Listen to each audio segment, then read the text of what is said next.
Welcome to the Deep Dive. Today, we're tackling a topic that definitely keeps businesses on their toes. Customer churn. It's a big one. Yeah. If you've ever wondered, how companies predict if you're about to leave their service, well, this deep dive is for you. We're going to pull back the curtain a bit. We are. We've got this fascinating technical notebook. It walks us through a real-world machine learning project. Aimed at predicting churn for a telecom company specifically. Yeah, exactly. So our mission today, to unpack this whole complex process, pull out the key insights, and really show you how data science brings these predictions to life. And what's really great about this material, I think, is how clearly it lays out the entire pipeline. From the raw data all the way to a working model. It's a fantastic example, really, of applying data analytics to a critical business problem. Okay, let's dig in then. So our source, this guide, it starts with the data set from this telecom company. That's right.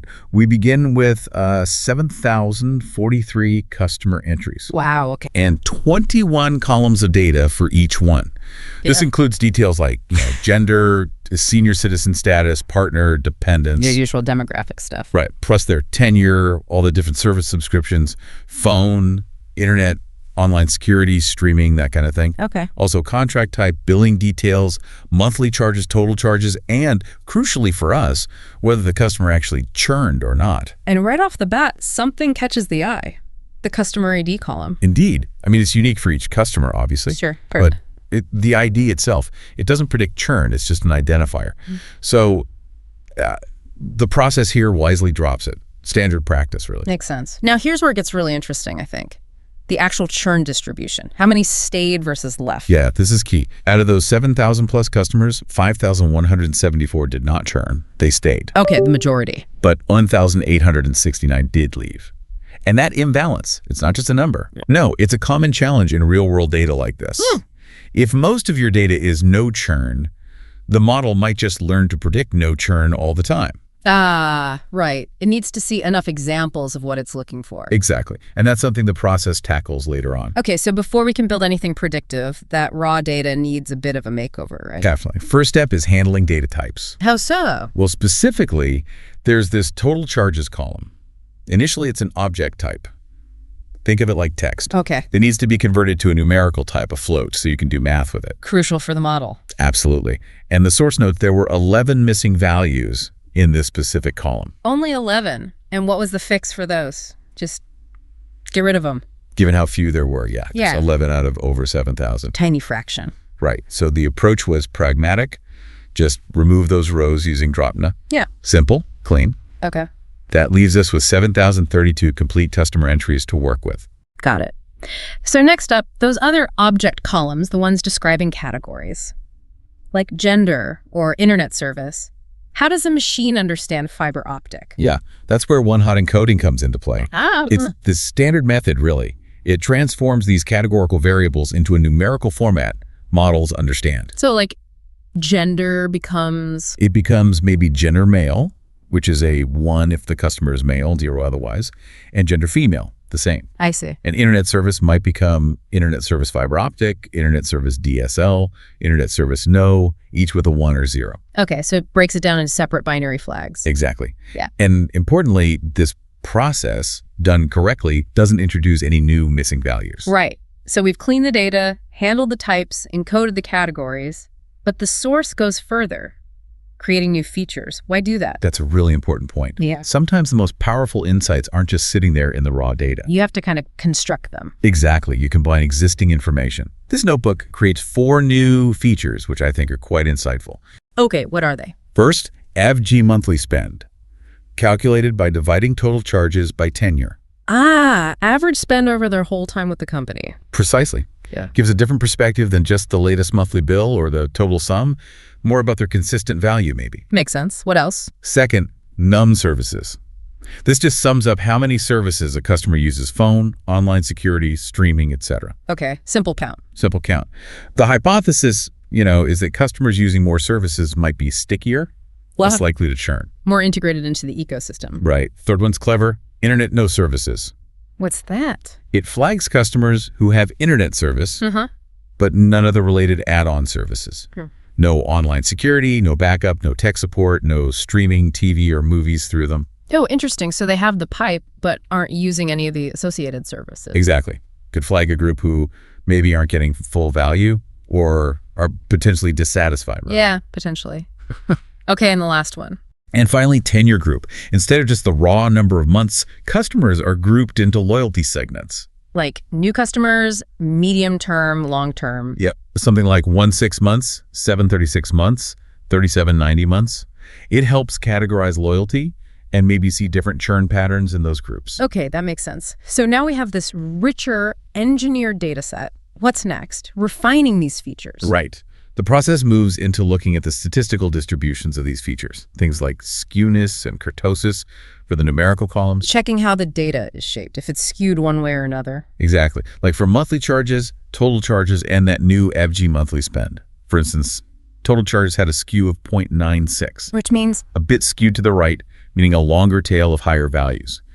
Now, the notebook defines functions to handle extreme skewness or outliers. But the actual measured values, like kurtosis of minus 1.26 for monthly charges, and that is a 0.23 for total charges, they didn't actually trigger these functions based on the threshold shown. So they checked, but the data was behaved enough. Essentially, yeah. Yeah, no major transformations or outlier removals were needed at this stage based on those specific checks. Okay.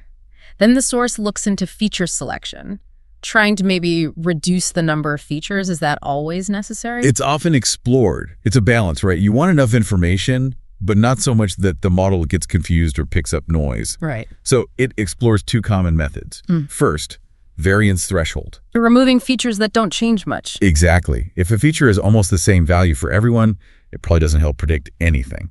With a threshold of 0.01, though, no features were removed. Yeah. Everything had enough variance. Okay, so that didn't cut anything out. What was the second method? A correlation matrix. This looks for features that are highly correlated with each other. Like they measure almost the same thing. Pretty much. Yeah. If two features are nearly identical, maybe you only need one.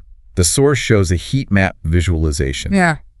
And it explicitly removed columns with a correlation above 0.995, very high threshold. Super redundant features, basically. Right.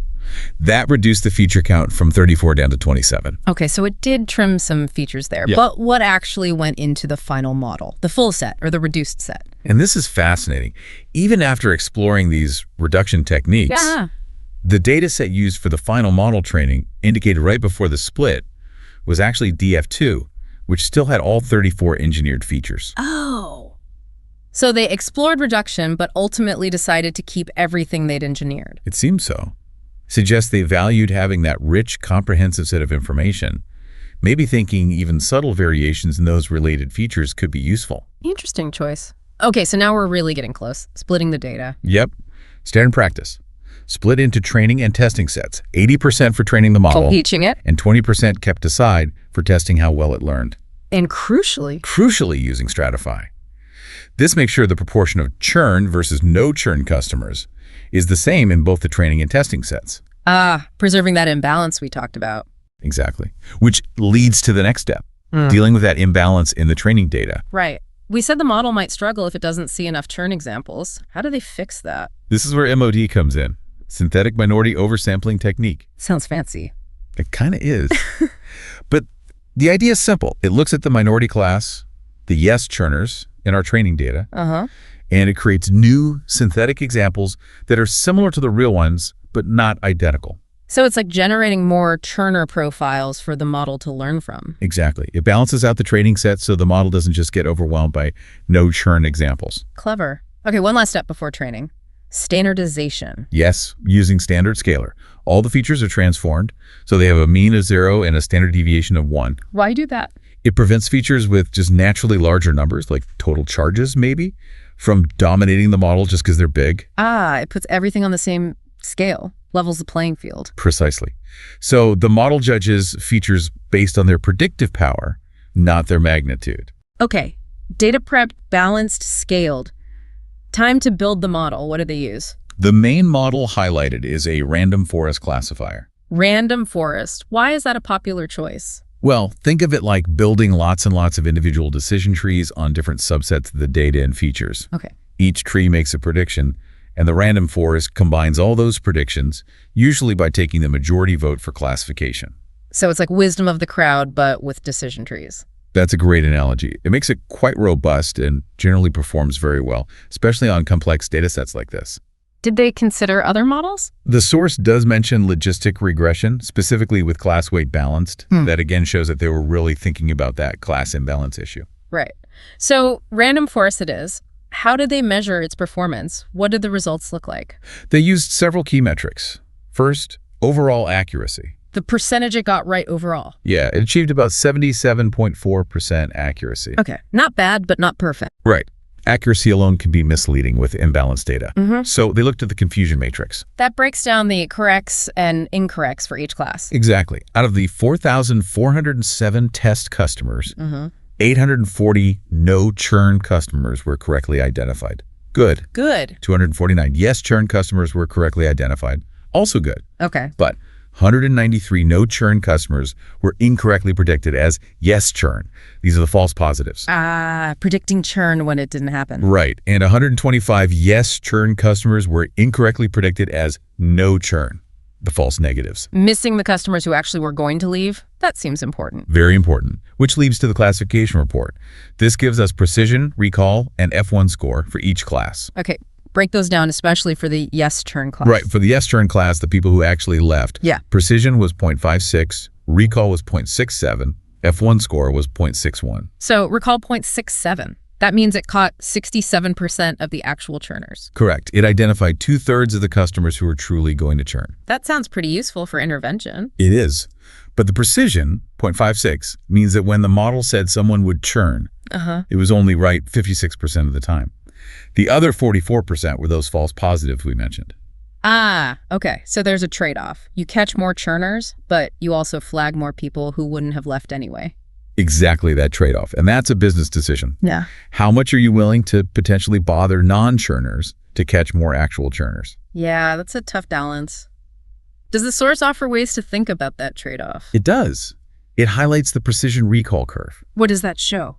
It visualizes that exact trade-off as you adjust the model's threshold for predicting churn. Like how confident it needs to be. Exactly. As you change that threshold, you see how precision and recall move, usually in opposite directions. So you can pick a point on the curve. You can.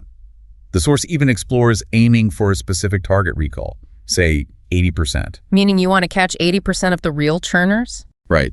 But you look at the curve to see what precision you'd likely get at that recall level. It might be lower than 56%. So it lets the business decide, okay, we really want to catch 80% of churners, and we accept that maybe only 45% of our predictions will be correct. Precisely.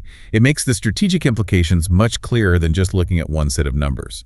It allows for tuning the model's output to the business's specific goals and risk tolerance. Wow. Okay, what a journey. We've gone from raw telecom data, cleaning, engineering features, handling imbalance, building a random forest, evaluating it with accuracy, confusion matrices, precision, recall, and even visualizing the trade-offs to align with business strategy. That was quite the deep dive. It really shows how involved the process is. You see how steps like, feature engineering or using Scikit-Learn aren't just technical details. No, they're crucial decisions. They directly impact whether the model actually provides insights you can act on. So for you listening, what's the big takeaway here?